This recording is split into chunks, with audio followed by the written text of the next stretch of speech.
The Ethiopian government has taken the initiative to hold a national dialogue, which is a ground for the lasting peace, to bring lasting peace in the country. It has also brought, established a National Dialogue Commission and also assigned commissioners. This roundtable session will focus on issues like if the national dialogue is necessary for Ethiopia, and also the preparation made so far, and whether Ethiopia has just to adopt experiences from other countries, and also the precautions that this national dialogue commission must follow. And thank you so much for watching us, and my guests today are Akalu Abraham, Pan-Africanist and Peace Ambassador, as well as Dr. Antanes Agai from Addis Ababa University School of Journalism. Welcome to my show. Thank you very much. Thank you for having us. Okay, so our first point would be on the national dialogue necessity for Ethiopia. And many countries across the globe have come across a fruitful national reconciliation and transitional justice, and these countries paved the way for lasting peace. And we can just mention countries that have paved lasting peace this way and brought or shown a proven record of development and growth.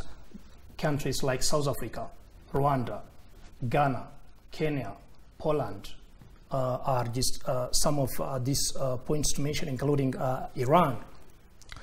And Ethiopia has just started the initial process for holding a national dialogue, and as I mentioned earlier, it has just prepared an institution, set up an institution, and also just assigned commissioners to run the activity. But still there are just arguments that Ethiopia does not need this national dialogue. What is your take on that? Let me start from you, Dr. Anton. I think this is a very important question to begin with. But to make things quite clear, what is national dialogue? That's a very important question to ask, because there are lots of noise associated with that. People have misunderstanding, including even some journalists fail to clearly picture that to the public. So a national dialogue is a state-owned dialogue. It is a public dialogue, public-to-public dialogue, for the sake of various injustice in the history of a country, for example, during crisis or after crisis, during conflicts or after conflict. So Ethiopia has to adopt its own national dialogue. It is true. It is timely, and I think this is a good chance, and if we are able to make use of, I think we could be successful. If not, that becomes a big problem.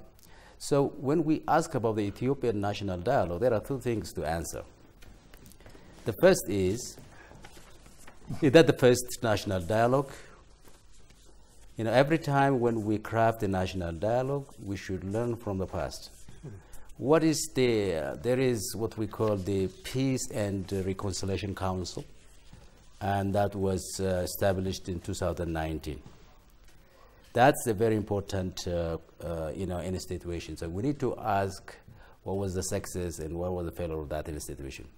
Because the new national dialogue should not commit the same mistake, or has to learn something from the past institution. And actually that institution was, mandated with human rights abuses. But this one is different in the sense that it is an attempt to bring a common ground. The National Dialogue Commission crafted recently, its attempt is to bring a common ground for all Ethiopians, irrespective of political positions, irrespective of whatever faction. And the second element of this is reconciliation. And that reconciliation is all about, the victim, the issue. There are lots of people abused, a lot of people, displaced. So there is what we call an attempt to, serve both peace and at the same time justice. So we need to be clear about how far these institutions should be, inclusive, and at the same time works with different institutions. It's not simply an organization, but it's all about, from bottom up, structuring itself and linking itself with social, civic society, for example, or indigenous conflict resolution, you know, there are informal groups. Okay. So it is not simply an institution that we can take as an organization, but it is linked with various institutions, formal or informal, and I think we should understand it, how huge it could be. Yeah. Okay. Well, Abraham. Yeah. From my point of view, I think the national dialogue is a very important thing that we have to work on it, because it is the only option. National dialogue is the only option that we need to take on, because we have a lot of problems that we have been facing for the last 5 years, even you can take even 3 years, even before that. Even there are a lot of conflicts around, right? You can take in every corner of Ethiopia, go to the south, go to the northern part of Ethiopia, and then in the east, in the west, we do have a lot of conflicts there. There is some kind of interest there. There is also kind of toxic narratives in every corner there. So what is those toxic narratives that will let the people to come into conflict and kill each other? So we have to solve. The country is at risk of this. For this, the national dialogue is the only solution we have. We don't have to raise our armories and then weapons and guns and killing each other, as long as we can solve our problems sitting on the table and then putting ideas. What is the critical issues? Those guys are, those on the bushes and those who are in need of something, what is their interest?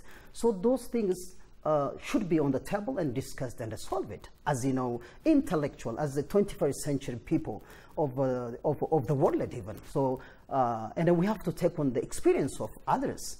So even our neighborhood, you can take Sudan, and then many experience in Kenya and then Tunisia. I can raise the experience of Tunisia later on, but it's very important now. So we Ethiopians, this is the only option of ours. We need to take this seriously.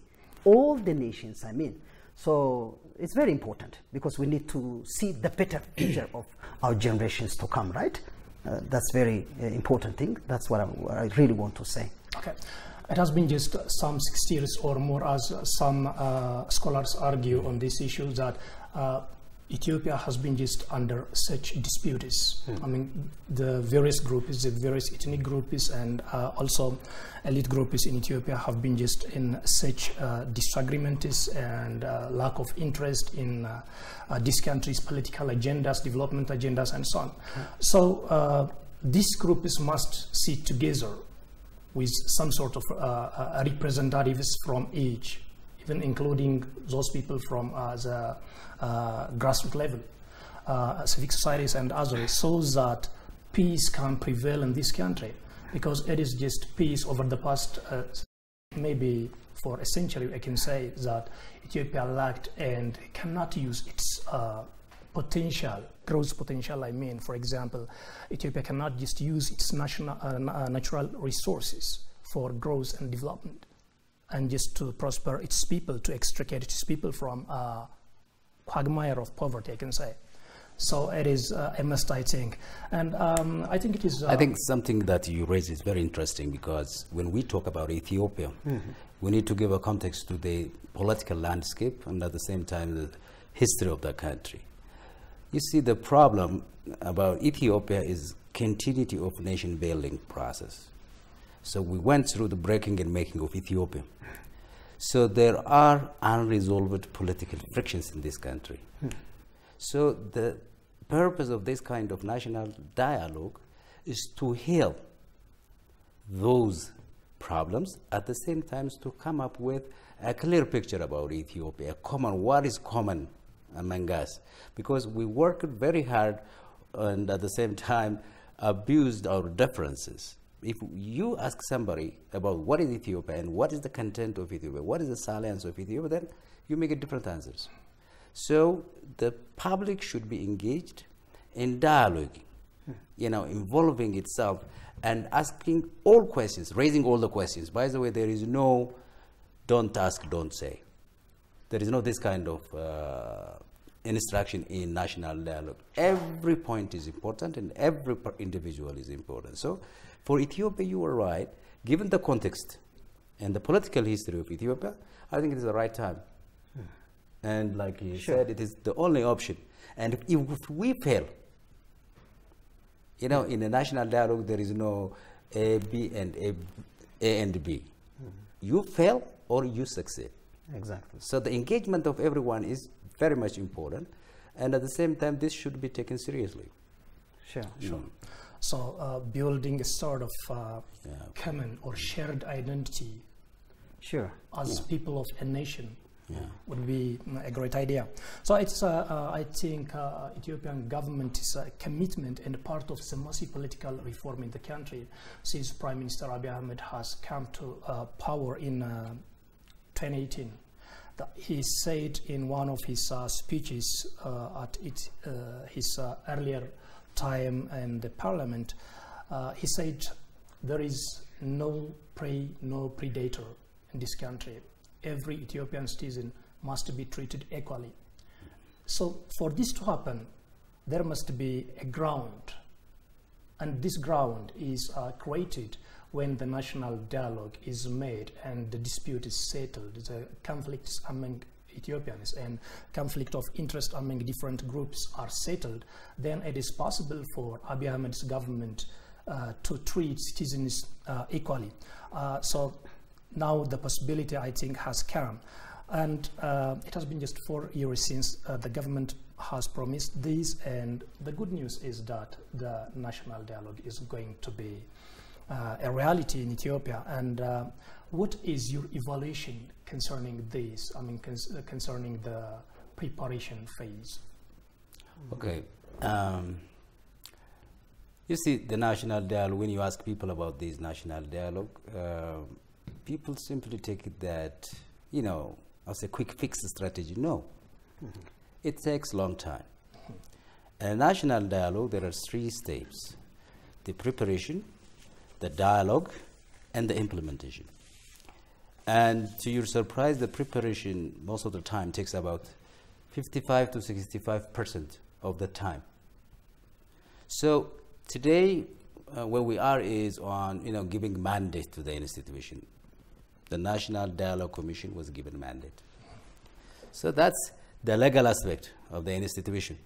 And that institution will take a long time to organize itself, to make a lot of decisions during the preparation stage. The preparation stage demands, one, inclusiveness in all aspects, in all its dimensions, and at the same time, it needs trust. The institution has to develop trust, because there are a number of decision-making processes. In all the process, the public should be participated and should be communicated.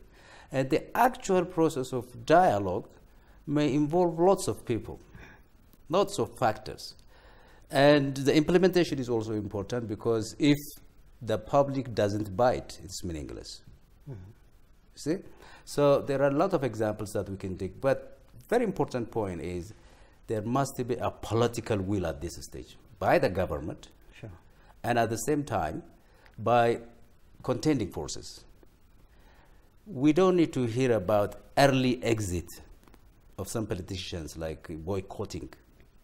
So that comes, or that happens, because some institutions or individuals may not have goodwill. So for the goodwill, we expect not only the government and the politicians, but every citizen need to, you know, own some goodwill. So establishing that goodwill is important, beginning from, you know, deciding who is to facilitate. And what we have now is we have a clear committee of the commission. But there are lots of jobs, there are a lot of activities that is expected from this. And so we are at very early stage. This may take us, let's say, 5 years. We don't know. So it is just this preparatory stage that paves the way for the fruitful national dialogue, I think. Otherwise, if we fail on the preparatory stage, it may not be a success, as you mentioned. Will you add any? Yeah, actually, you know, this is a serious issue. This is about saving the country or not. So the people of Ethiopia needs to be positive toward this great initiative, because when we see the experience of Menis, they intended to come to this national dialogue. And the people supported the national dialogue, if you take the experience of Tunisians and then others.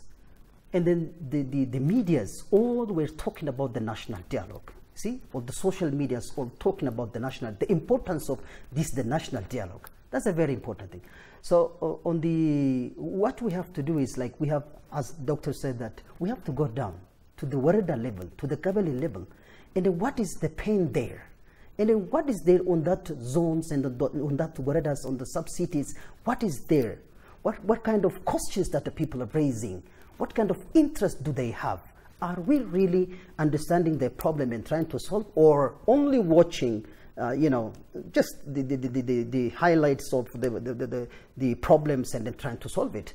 So, and then if you take, as I said earlier, what is the conflict raised, the conflict raised on the Benishangul Gumuz, why they are acting like that, and then you can take on the other side at the same time. So when we bring those things from Warada level, and then it will be very easy to take on and to come to the solution. And the National Dialogue Commission, they are there only to facilitate and see things. And then it is us, the people are there to judge. You bring them, the status quo, they bring us the status quo to discuss on. We are there to decide as a people of the country. So I think it's a very serious thing. It's a pity. It's very painful. This great nation couldn't solve its problem and then suffering like this in this century. So the uses also should involve on these issues, because the tomorrow's country or this country is theirs. So we have to be involved on that positively. We have to have some kind of integrity with that. So I think these things may be one of also the CISOs, civil societies must be involved, because on some areas they only take some part and then they miss some who are involved in it, but finally they fail. So we don't have to fail this a great opportunity. So that's what I really want to say. Okay, now let's move on to the next point, which is the adoption of experiences, best experiences from across the world, particularly here in Africa, because we are just African countries, and Ethiopia believes strictly in African solutions to African problems. And so adopting those best experiences from African countries would be a good point, I think. How they passed their transitional justice, national reconciliation and building peace kind of programs in their respective countries. So do you see any possibility of adopting that? Because we know that Ethiopia is rich in traditional mechanisms of settling dispute and so on. So isn't it in contradiction between? It should not be about adapting and adopting. It should be about taking lessons. Yeah. Whenever people ask me about some lessons or examples, I always talk about Colombia. The Colombian experience is, for me, the best experience because of the following reasons. That after 50 years of war, the government and the rebel group signed an agreement, and then they conducted a national dialogue. In that national dialogue, the whole process was grassroots, involving, the conflict was between rural and city divisions. It's not about electricity, but whatever the cause, the issue is the same. So they were very careful, for example, in involving the external factors. Like, we like it or not, you will see some external factors like UN and the United States or others will come to assist. They have already begun, I guess. But the problem with that is their hand go deep into the process. And finally, they own it. A national dialogue should be owned by the state. So Ethiopia should be very careful at. We can take lesson, we can get assistant, technical assistant. We can get financial assistant, but we should not engage them. For this, a good example is Yemen. Yemen, they failed because they cannot implement They cannot implement. They were not able to implement the agreements because it didn't involve the the grassroots, and at the same time it was run by the external factors, the UN and the United States and other countries, playing the proxy war there. They grasped it, taken the national leg. So that was a problem. So when we come to Colombia, there were three things that come to the center. The first is the victim is at the center of the whole process. Mm-hmm. And the victim is the validator of the national dialogue. During the agenda setting, then the victim is in the middle. But if you look at our country, some media, if you listen to some people, now they have started, setting the agenda prior to the whole process. So that is another problem that we can take, or a lesson that we can take. So back to the Colombian case, the victim is at the center. And the second is it balanced peace and justice. See, most of the reconciliation process is all about peace. For the principle of forgetting and forgiving. You can't forget everything. You can't forgive everything unless justice is served. And the third point was confession and taking responsibility for whatever you did. If you confess and took responsibility, then you can be, the whole thing can be reconciled and you could be relieved. You ensure that the same may not happen. Exactly. So it's all about the issue should not happen again. So now that's a very good example when we talk about the Colombian case. So Ethiopia can take lesson from this. Sure. For example, the Colombians, they didn't invite the international committee, for example, and they didn't push the international community at the same time. I feel it's obviously just hijacking your own peace and your goal of just achieving peace in the country and also development in the country. Sure. As you said, just offering some technical advice and offering some financial support would be a very nice point, but allowing these entities just into the process, deep into the process, is not a good idea. I take that for good. And may I add one? If you just focus on African sure, experience. of course. I saw a very good example of, the Tunisian case, actually. I was reading that, and then it was amazing. Like, there was a kiosk started in 2011, the Arab Spring, you remember, right? And then after, in 2013, they started a new democratic election and like that. But the government was a little bit, extremist in the Islamic religion, and then there are seculars and other parties there, which runs in secularity. And then they were argued with that, because we are here to put democracy, they said, but still the negative vibe was there. So even the opposition party leader was killed, imagine. And then the other opposition party from the other party also killed. And then the chaos again started. And then they took the initiation, this is a kind of a situation which is going to kill the country even. So one of the labor union took the initiative to take the dialogue. So they called, the union called those who are stakeholders for this situation to make a dialogue, fruitful. They started this.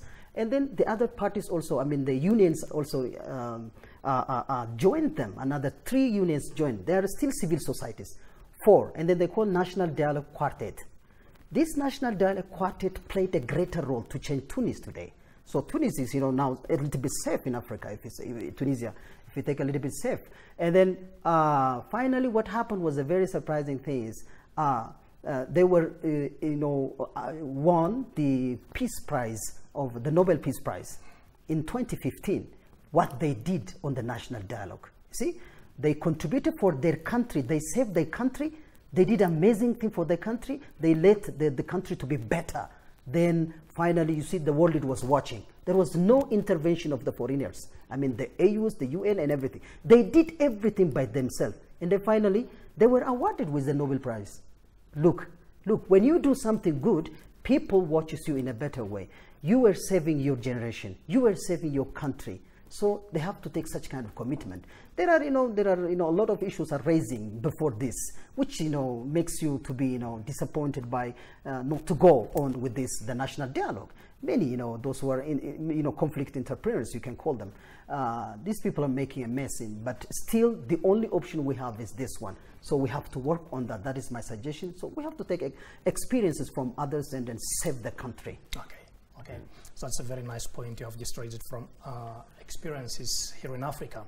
And finally, we run out of time. Okay. And let me give 1 minute to Dr. Antene just to say on the precautions that have to be made. Yes, we need to know that national dialogue is a process, and every process is important. So the decision made that every process may risk the trust of the institution. So the government should work hard in the preparation time in terms of involving the public and communicating the whole process to the public. So it is a process of trust building. The preparation step is the process of trust building. And at the same time, we should know that it has 3 steps: preparation, dialogue, and implementation. And 3 of them should be synchronized to one another. So in every step, let's communicate whatever the Commission does to the public, and it should take a grassroots approach. And the other interesting point is most of the reconciliation processes failed because of elite monitoring. So this national dialogue should go beyond the elite, because the elite is part of the problem and part of the solution. So let's give the chance to the public to dialogue and to focus on the causes, the real causes. And the whole process is all about identifying the causes. So there should be a slow, steady, and matured approach in terms of even communicating the whole process and talking on the television as well, because people are getting misunderstandings every time. People are misinformed. So the last, maybe to summarize, my point is the Ethiopian people should know that this is the only chance. Maybe a chance that we may not get that again. Exactly. The countries that touched national dialogue, either they failed or succeed. So we need to be responsible in every step, and we need to be very careful in supporting and getting information and providing information as well. Thank you, Dr. Antene and Hakalu, for sharing your views on the process of Ethiopian national dialogue. Dear viewers, this has been today's conversation on our roundtable, and we just raised a lot of issues on the Ethiopian national dialogue, which is about to come. Thank you for watching us, and see you next week. Thank you.